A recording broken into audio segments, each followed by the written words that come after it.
doesn't matter if you built it or the person you bought it from built it.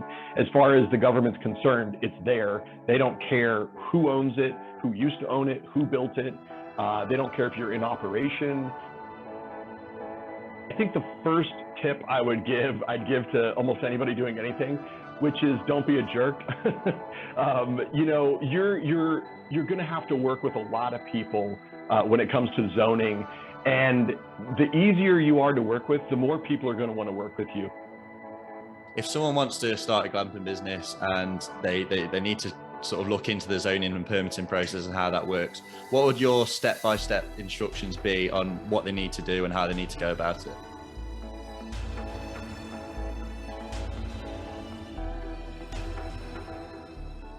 Hello and welcome back to those who previously listened to this podcast feed, welcome back. To those who are listening to this for the first time, welcome. This was previously a podcast focused on starting a glamping business in the UK. It's been renamed to what I think is going to be the Glamping Business Setup Podcast, but that might change if we can find something a little bit sexier. And we are going to be focusing purely from now on starting a glamping business in North America to coincide with the recent launch of Glampitech North America. For those who don't know, it is essentially what we do in the UK, but focused on starting glamping business in the US and Canada and adapting to the different rules and regulations over there. So I won't go into it too much. You can visit our website at www.glampitech.com/US for more info. And I'll just get straight into it today rather than bore you with the details of that. So today we're going to be talking about zoning and permitting with a particular focus on the US because that's where our guest speciality is. We've got Nick Labadie on today, who has, is it 15 years of experience, I heard you say once, in the industry? Yeah, it's going on 17. It's 17 years, going on 18 now. I can't believe it. Great. So clearly we've got an expert in the building who's going to talk to us about how the zoning system works, and particularly we're going to niche down onto how it works with if you want to set up a glamping business or short-term rental or equivalent. And hopefully we're going to get some really good stuff. And because generally zoning is the first hurdle that you should look at before getting into spending any money on glamping units or permits or anything like that. So Nick, I'm just going to give you the floor if you'd like to talk to us about what you do, how you got into it, and how I suppose you sort of have a little bit of a niche in the glamping industry now as well. I've seen you on lots of podcasts and things like that. So away you go. Yeah, sure. Thanks, Nick. I am an urban planner, not only by what I've been doing for the last 17, 18 years, but also that was my major. So unbelievably, I stuck with my major even after getting out of college. And I was interested for a long time, like many urban planners, in architecture. And then when I learned about urban planning, saw it as architecture at a city scale, which was even more appealing. And so that's what I went into school for, and I've been doing it ever since in the private sector, where most planners, are the ones you deal with at the cities and counties and wherever else. And so it's given me kind of a unique perspective of urban planning and real estate development in general. I have been working for many years through a law firm in Arizona, but we've worked on projects all over the country. And that is because it was primarily a zoning and land use law firm, which is how I fit in there. And now it's grown to be much, much more than that. But that's how I fit in. And so I've worked on everything from, individual homeowners trying to do things at their house to get a variance to put the pool closer to the wall, all the way up to, tens of thousands of acre master plan communities and everything in between. For the last, while, I guess I'm not sure how long here, glamping has been much more popular. I've been getting into that. And I've done several projects, not only as a consultant, but then also I'm working on projects myself with partners. Mm-hmm. And you said you'd stuck with your major. I've done the complete opposite. I've just finished my law degree and I don't intend to go anywhere near that field. Although digging into zoning ordinances kind of has some relevance to pouring through statutes and laws. So maybe it will come in handy one day, but I'm not going anywhere near law firms. So just before we dig into the specifics of zoning for glamping, let's just talk about the zoning system as a whole for anyone who doesn't know. You're the best person to talk about this, so I'll just give you the floor again. How does the zoning system work in the US and why is it done in this way? Yeah, that is a great question that I think is important for people to understand, because it gives you an idea of where the folks who kind of administer zoning, where they're coming from. And so a long time ago in the US, there was no zoning anywhere. It wasn't even a concept. And what could happen is you could have your house either in a town, in a semi-rural area, or all the way out in the middle of nowhere. And someone could buy the land next to you and put in the worst, most noxious, horrible, use you could think of. They could be, running, it could be a slaughterhouse. They could be some sort of industrial facility that had horrible smells, toxic chemicals, odors, fumes, noise, all of that stuff. And so the zoning came about really to protect people from those kinds of scenarios. And the idea of zoning that separates these uses was to create areas that were more compatible with each other, and then allow you to also kind of segregate the uses nobody wants around. Fast forward a couple hundred years to now, zoning is very, very different. It still serves that purpose, but as laws tend to do over time, it's been iterated and iterated and iterated and changed, so that now, where once they used to just say you can't put a slaughterhouse next to this family's home, it goes down to setbacks, to uses, to building heights, to what you can use, what kind of accessory uses to your primary use you can have. They've regulated things through zoning to a degree that I personally think is way farther than it was ever meant to go. But nonetheless, that's where it has come. And so your zoning can really affect anything you want to do on the property. And an important thing to remember about zoning, I think for people that are fairly new to it, is that for every zoning district, there's a list of things you're allowed to do. If what you want to do isn't in that list, then you cannot do it. And so it's one of those where it has to be specifically in the list. Otherwise, it is specifically prohibited. And for those who don't know, when we talk about zones, what exactly do we mean by that? Yeah, so good question. Zoning is broken down into districts, and every county or city, or in some places, there's still parishes, will have a zoning district applied to whatever property you're looking at or that you own. And that district will have a name, and in that name, under that, it'll have all the regulations about what you can do there, where you can and can't do it, and all of those details. It'll also often in the zoning ordinance go farther to say, you can do this if, and those ifs are where it gets a little more tricky, and there may be other approvals you need, but your zoning district is kind of your classification for what you can and can't do on your property. And we're going to get into this later, but those ifs are hugely vital for things like glamping, right? Where you're going to, there's ifs, buts, and maybes everywhere. Just again, to make sure that everyone is following from the very start. When we say zoning districts, we're talking like, for example, an agricultural district, a residential, industrial, commercial, etc., right?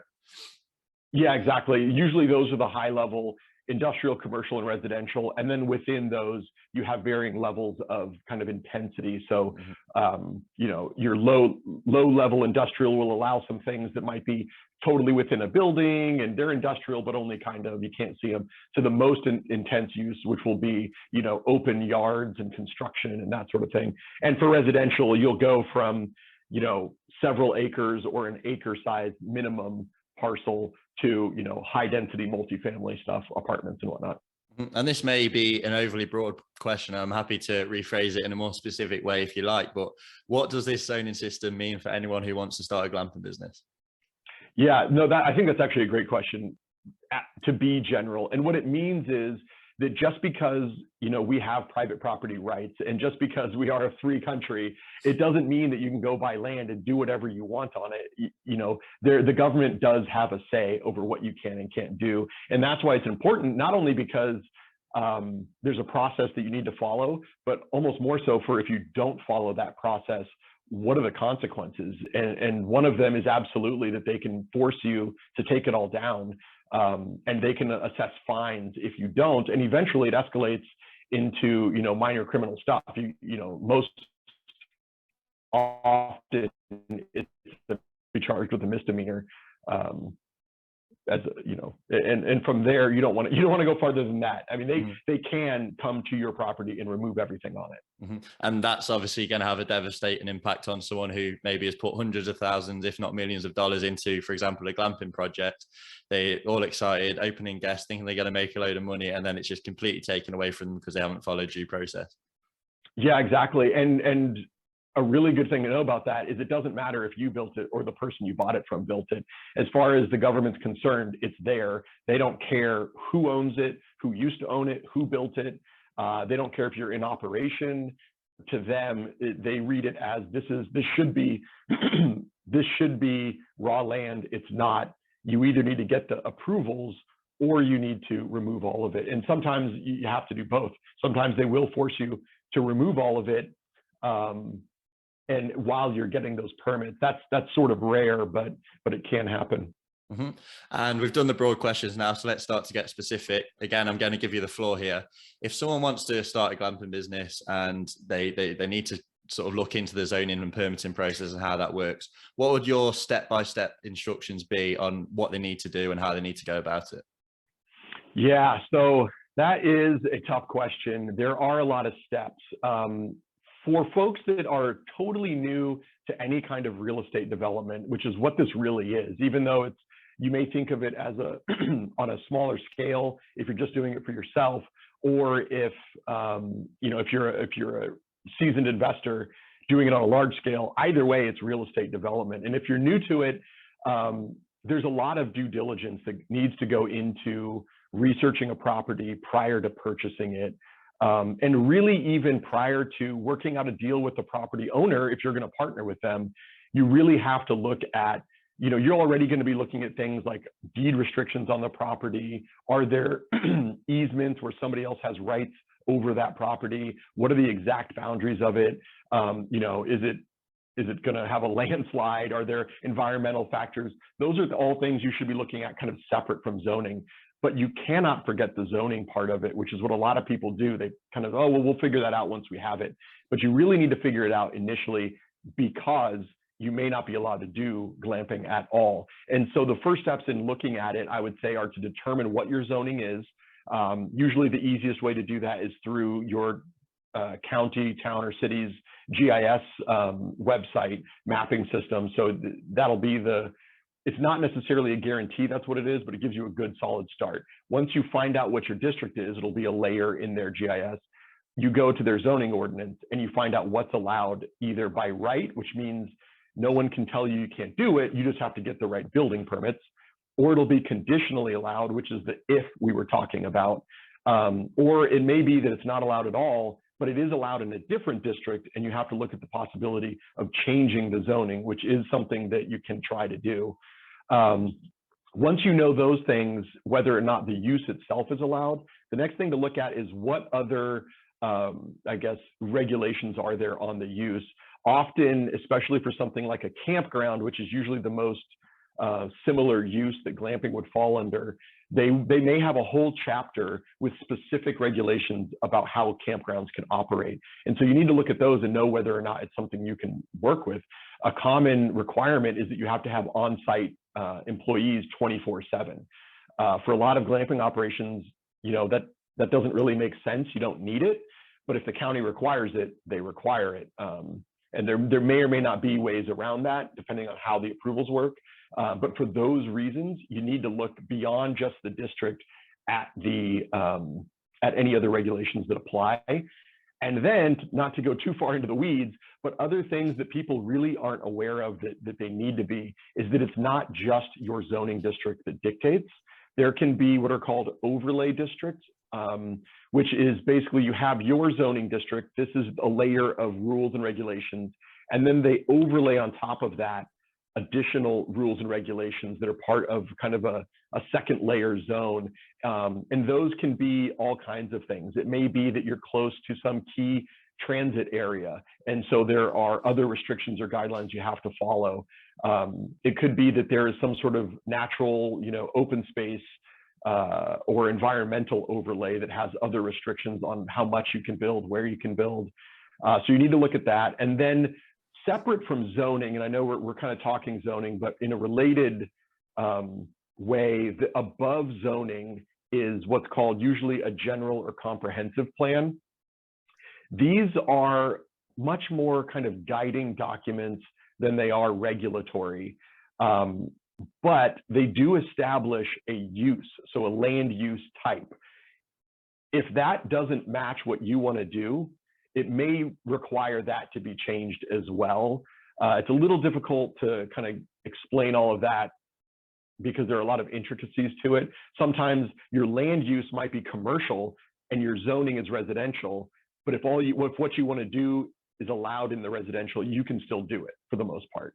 However, if what you want to do is change your zoning to something else, but that doesn't match your general plan designation, now you're going to probably have to change both of those. But there's a lot of variations from one jurisdiction to another and how that works. I would say those are the first initial steps to doing that research. There is more to it, but it's fairly complicated beyond that. And I'm going to pick you up on something you said earlier about, for example, let's say you think the most likely argument you could have to get your glamping approval is that it falls under the definition of a campground, which may be allowed within your zoning district. And you said, for example, that there might be rules on campground developments, and one maybe that you need to have a member of staff on the land at all times. And you said there might be ways around that. So I know people's ears will perk up if they hear ways around it. I've been in the business in the UK for a long time, and there's people always looking for ways around things. So what exactly did you mean by that? Yeah, that's a good point. So for certain, in a zoning ordinance, there's usually an accommodation for what's called a variance. And a lot of people have heard that, and they think that it just means, oh, I can apply to not follow any specific rule in a zoning ordinance. Occasionally that is true. Some zoning ordinances are set up to allow you to vary from pretty much any rule in it. There are two different kinds of variances. One is a use variance and one is an area variance. Use variances are rare and really kind of, for our purposes today, we can throw that out because you're most likely not going to run into that. And if you do, you're going to need some professional help to sort it out. So the one that most people refer to is the area variance. And that's when they say something like, you can't build any closer than 10 feet or 20 feet or 50 feet from a property line. That falls under what's called a development standard or development regulation. And that's generally what variances are intended to address. And it is typically a fairly difficult process, but it's usually fairly short to get a variance. And you can then bend some of those rules if you can meet the approval criteria. Where something like having to have an employee on site 24/7 would come into play for a variance would be if they have listed that in the development standards. And the variance language in the ordinance says you can vary or deviate from any of the development standards. Now that's in that list, so you can apply to deviate from that. There are very specific criteria you have to meet, which would probably be a whole discussion in and of itself, but that is an option. Another thing that may be possible is if your use is allowed by conditional use permit or special use permit, through that process, depending on how the requirement is stated in the ordinance, you may be able to negotiate. For example, it may be that the conditions of approval on a use permit for everybody else's campground has said that they need to have somebody on site 24/7. Well, if it's a condition of approval, it may or may not be something that's actually required. And so you might say, well, look, we don't have someone on site, but we do have someone 2 minutes away, and we're providing their phone number that's available 24/7 to every guest. We have the number posted. We maybe even say have directions to that person in an emergency. We have, cell phone service and internet available on site. So we address your concern, county, by doing these other things. So we don't think we actually have to have or need someone on site. That may be a way that you can get around it. And which way you go to get around it will depend on how it's specifically written in the zoning ordinance. And that's the interesting part of this discussion. So anyone can log into their local county zoning ordinances and have a look through, but where people like yourself really earn their money is it's a bit of an art, right? So you're never going to see a permitted use glamping under a zoning district because it's niche and it's new. So for example, as you said earlier, you might have to argue that it's a campground, you might have to argue it's a camp or a retreat or even like a hotel or motel kind of thing. And it's about being really figuring out the precision within the language and really sort of arming yourself with the knowledge of the code and using that when you do eventually speak to the county, because you are probably going to have to get a permit, you have to make your arguments, and it's about understand the language of the code, right? And then really essentially building up your argument and saying, okay, we think this qualifies as this because it's X, Y, and Z. And also, we might not meet this requirement, but we're going to do this to rectify that. And sort of you're dealing with people, right? You're not just sort of ticking boxes every single time. You've got to sort of make your argument. Yeah, that's exactly right. And I think too, one thing I would say that is kind of it's not a hack really, but what is something that's really helpful when you look at a zoning ordinance, there will always be a section that is definitions, and you want to go there. I go there sometimes first thing, right off. I go there to look at what they call the different uses. So you can look there. I start with camp or campground.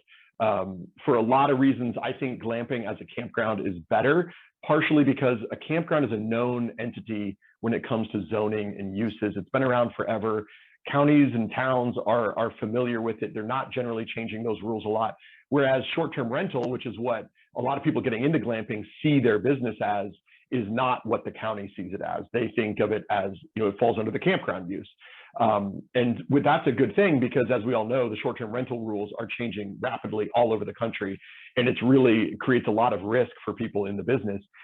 So I'll go to the definitions and look for campground, and sometimes it's not in there, but what will be in there is something like day camp or resident camp or guest ranch or overnight camp or summer camp or RV camp or recreational facility. You have to read through those and find what works best for you, because what you might also find is that all of those are in there. And now which one you fall under is going to really depend on what exactly you want to do. Are you going to have RVs there? Like, are there going to be Airstreams? Are people going to be allowed to bring their own Airstream? Are you going to have other amenities? Will there be organized activities? Are there communal facilities like a communal kitchen area, a lobby, or are the bathrooms going to be communal, or will it be private bathhouses? Will the bathrooms be in the units? All of those things might shift you from one use to another. And the way to figure that out is to look in the definitions of each of those uses. Sometimes there'll be definitions for the whole zoning ordinance, and then there may be additional definitions elsewhere in the zoning ordinance. So, using a search function to search for the keywords is really critical right up front. Yeah, and I really want to double down on that as well, because when you do eventually go to the county, you don't want to just say, look, we want to start a glamping site, because they'll probably look at you blankly. They might not even know what a glamping site is. Whereas if you use the language of the ordinance, and you can point to specifics about within that definition to say, look, our development fits within that definition of, for example, a campground, then you're almost backing them into a corner where they can't deny that it does fall within the definition, right? And when for example, maybe they might have someone looking over their shoulder and saying, why have you rejected that, when it clearly fits within the definition? And you almost have to go into that meeting with more knowledge than they do about the code. Yeah, that's just a great point. I think there's a couple of reasons. Like, number one, it's kind of like going to a country where you don't speak the language. Like, try, at least learn a few words, right? Like, start out and ask them in their language if they speak yours, or, if you put in a little effort, you get a lot more out of it, because, you really have to remember that these are people working their job. And frankly, their job is not to develop your land. Their job is to provide information and to administer the zoning ordinance. But I say this often, that it would be like going to the IRS to specifically help you on your taxes. That's not really their job. Yes, their job is to administer the tax code, but it is not to specifically help you on your taxes. And so you need to understands enough to go to them with specific questions. And that's where, like you said, learn a little bit, figure out the language, go to them and say, hey, I believe that I want to do this use, and I want to do it in this zoning district, and I, have those things down. Because the other side of that is that, this is somebody who comes to the counter at the planning department, and they, or they answer your phone call and they hear you say, hey, I want to do glamping. Like you said, maybe they don't know what it is. Maybe it's not in the zoning ordinance. And internally, I'm sure they just sigh, because they probably have gotten similar questions all day, all week, all year, and they don't even know where to start, because they know in their mind, okay, glamping, if they have some idea of what it is, they know already there's like 5 different districts that it might fit under, depending on how you want to do it. They don't know how you want to do it. Getting to the bottom of it is going to take forever. They know that, there's just so many things that they realize all at once when you ask that first question, they're going to have to deal with on this call or at this counter. And that goes back to, it's not their job to solve all your problems. It's their job to administer the code. And that's why often people get frustrated with the planners at the counter, but it's really because they're not asking the right questions. You got to learn a little bit and do a little bit of, your own work, so that you can come to them and show that you can speak intelligently about it. Another thing that everybody finds initially is that they go and they say, hey, I have questions about this. And they might even say, I think I fit under this use. Can I do that? And they'll say, well, give me an exact property and I'll let you know some more information.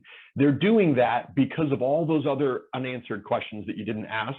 Like, what is the land use designation? Are there overlay zoning districts? What is the underlying zoning? What, other, things might apply? When you give them a specific property, they actually go do all that work probably for you. And so they don't like to talk about it unless you have a property. However, you don't have to have a property. And when you're first looking, you probably don't have a property. And so you can either pick one that may not even be for sale, but just is a property that has the characteristics that you think you're looking for, or show that planner that you understand there are these other factors. So instead of saying, I want to do a resident camp use or a guest ranch, you can go to them and say, hi, I'm looking at these zoning districts without any overlay districts, and understand that they need to fall under this general plan land use designation. And I believe what I want to do falls under this use. Is that where you typically, categorize these uses?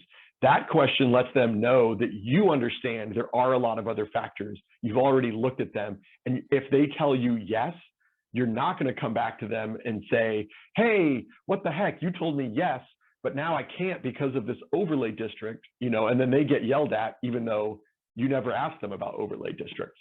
So showing that you understand that is really, really helpful in getting a good answer. And then, not to go on too long, but one other thing I'll mention is that people don't understand that the departments in a county or city handle totally different things. So while we all think maybe of, I need to get permits, there are all kinds of permits, and they come from various different departments. There are zoning approvals or permits. There are building approvals or permits. There are things in engineering and transportation and public works that are permits. Really, you have to understand that you're asking somebody who is in this kind of silo of information. And they may, if you talk to somebody in building and ask, can I build this, that, or the other thing? They might say yes, meaning, yeah, you can get a building permit for that. But what they're not looking at is, what is the zoning? You may not be allowed to do it based on the zoning. And so people will talk to the building department, great, I can do it. They go to submit their building permit, and then planning reviews it and says, nope, not allowed. And then they are like, but I was told specifically, and you have to make sure you're talking to all the departments. And that's one thing most people are like, well, what all departments? I don't even know what departments I'm supposed to talk to. Mm-hmm. Mm-hmm. On that then, what would your first step be if you wanted to speak to the county or the city? Who would be the first person that you'd look to speak to if you wanted to develop a glamping or SDR project? Yeah, so if you're in that case and you don't know where to look or what all departments to talk to, what most counties and towns will have is a pre-application or concept review or some name kind of like that. It changes depending on where you are, but it'll be something like that. Pre-submittal, pre-application, concept review, a term like that. And what it means is, before you file a formal application to do something, it's a chance for you to say, hey, here's my idea. what do I need to know? And that, depending on where you are, will vary from a fairly informal review and a meeting all the way up to some places where you pay a small fee, but then you get every department reviewing it and providing you written comments, and then sometimes a meeting on top of that where you get to ask all the questions you want. And in those cases, the more detail you give them, the more feedback you'll get. So a common thing is that somebody will say, I want to do glamping. I'm open to pretty much every interpretation of that. Like, if it's easiest, I would do yurts, or if it's easier, I'll do tiny homes, or if I can, I'll do this. And so you're not necessarily sure what exactly you want to do. You want to do whatever is easiest, allowed, and will get you there fastest within this larger idea in your head of glamping. And that's fine. I mean, that's reality, right? But what I recommend is, in your head, create an ideal scenario. Find a property, and even if it's just an example property, and say, if I could buy this, it would be perfect. And here's what I would love to do. Because that gets something on paper. It gives the county or town something kind of more concrete to review. And then you can even tell them, because usually you include kind of a written description of what you want to do. You can say, this is our plan, but we're looking at alternatives, or we're open to other, to changing certain aspects of it. And when you get into that meeting or get your comments and get a chance to talk to these departments, you can tell them, hey, I'm open to these other things if that makes a difference. I recommend doing as much of that research as you can yourself, because the more open-ended the question is to someone at a county or town, the harder it is for them to give you an answer, because they have to answer every conceivable variation. But once you've given them something concrete, you get so much better information out of it, because from their perspective, it's just easier to do that.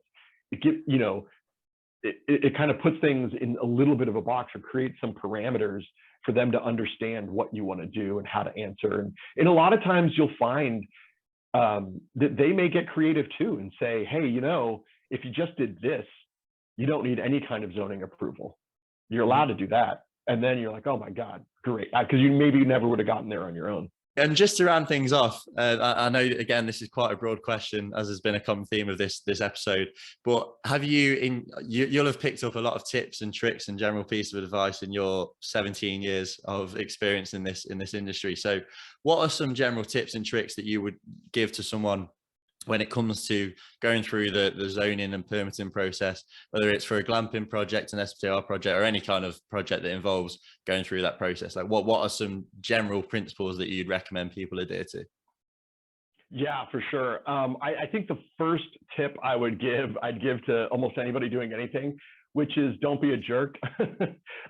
You're going to have to work with a lot of people when it comes to zoning. And the easier you are to work with, the more people are going to want to work with you. And that goes for everybody at the county or town. That goes for all of your consultants. It goes for the person you're buying the land from, the realtor, everybody. But specifically to zoning, when you go in, I know that it's easy to get frustrated because it's a daunting thing diving into zoning. And you want the person, the planner, to just like be your angel and save everything. And so when they don't immediately, or you don't feel like they're as invested in your success as you want them to be, just remember that this is just a person, and it's not their job to solve your problem. It's their job to administer a code. And so the more you remember that and treat them like you would any other regular person, you're going to get a lot farther, because they unfortunately get berated all the time by angry, members of the public. It's similar to calling customer service, where they can't fix every problem you have, but they certainly get yelled at for every problem. And so remembering that and working with them is the biggest tip I have. A lot of people wonder how someone in my position gets more done or faster. They think that we have these house of cards level insider relationships where people owe us favors or that kind of thing. And it's just not true. Most of the time, it's that we have a good working relationship. The person on the other side knows that we're going to be reasonable and we're going to be pleasant to work with and understanding. And that gets you a really long way. The other side of it that helps us a lot is that we do that research, and we have, I have a lot of experience now, but anybody can read the zoning ordinance and do their very best to understand it. And that's tip number 2, is learn as much as you can. I know that these kinds of things, you start reading and it refers to something on page 422, and then that refers to something on page 48, which refers to something on page 222, and then you get lost and you have to make your way back to what you were first reading, and it's difficult, yes. But if it were easy, everybody would have already done it. And so you need to put that time in. It's not going to be, it's hard, and you may have to take some time and learn something new. But if you put in that time and you're easy to work with, those 2 things will get you so far. The last tip I would say is always ask, kind of a what if, or is that really everything? So it's often people will find what they're looking for and stop there, but instead find what you're looking for. Okay, my use is allowed. Now really think, is there anything else that might be a problem? So that because it's a spider web of regulations, and though you may find what you want on one string, there may be another one that is a problem. So really keep looking. I would say those are the top 3. On your first one, I know you said sometimes, people in charge of planning and zoning have their reputations unfairly tarnished, and sometimes are painted to be the bad guys when they're not. However, I'm sure you'd agree there probably are some planning officers who are dicks. So how would you suggest dealing with someone who just will not play ball and is on a power trip and does not want to let your project get through under any circumstances? Yeah, absolutely. I mean, like we said, they're people. And so you're going to get nice people and you're going to get jerks. I mean, absolutely. And so if someone really is being like that, I always try to just kill them with kindness. I found that eventually everybody comes around. If they don't, though, or you just don't have time, or it's an urgent issue, or whatever's happening, you need to get around them. Typically, you can do that. There's a hierarchy in every planning department. It may be that you got the planner of the day who answered your question. Get on the website and see who the other planners are. Is there a planning manager? Is there a zoning administrator? Is there somebody who might actually be more directly the person you need to talk to? And then dig around. You might have to Google their name and X county, and then you'll find some PDF somewhere that has a phone number for them. Call that number. I'm definitely not opposed in a new county to just calling almost every number I can find and saying, hey, yeah, I'm looking for so-and-so, or I have this question. Is there anyone you'd recommend I talk to? And if that means talking to, the trash department, I'll call them. And, you never know who you're going to run to. And if you're nice and pleasant all along the way, those are other people who've had a good experience with you, and it might come back later on and help out. Yeah, that's a great piece of advice. So final question is, well, it's not a question really. You're working very closely with us on our launch and helping us out on various aspects, especially when it comes to client work.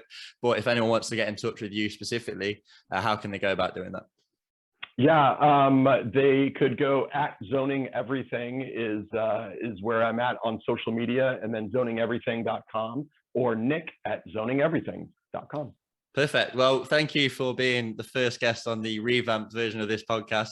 It's greatly appreciated for you giving up your time and also lending your expertise. I think we've got so many useful snippets out there that will no doubt be popping up on TikTok, Instagram, everywhere, and also the full podcast will be available everywhere as well. So thanks for that a lot, Nick. Really appreciate it. Yeah, thanks for having me.